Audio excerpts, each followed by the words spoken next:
નમસ્કાર મિત્રો, હું મહેશ કુમાર ચંદુલાલ ભાલિયા, સરદાર વલ્લભભાઈ પટેલ પાર્ટીના ભરૂચ જિલ્લા અધ્યક્ષ. આજે 23 માર્ચ વીર શહીદોનો માટેનો આજે બલિદાન દિવસ છે.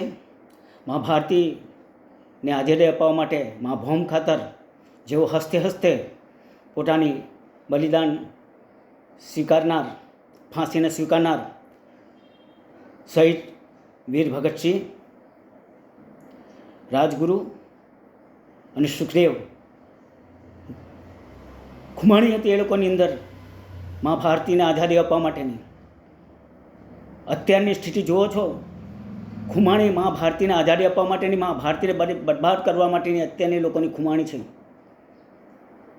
પોતે પોતાના નામની ગુણગાન ગૌરવનારા નેતાઓ, પોતે પોતાના દેશની નહીં પણ પોતાના હિતને ઈચ્છનાર લોકો આજે મા ભારતના વસ્ત્રહરણ કરી રહ્યા છે. શું ખરેખર આ દેશને આઝાદી મળશે ખરી, કે રાજગુરુ જેવા દેશભક્તોએ આપેલી એમની શહીદી એરે જશે? જય હિન્દ, વંદે માતરમ, ભારત માતા કી જય.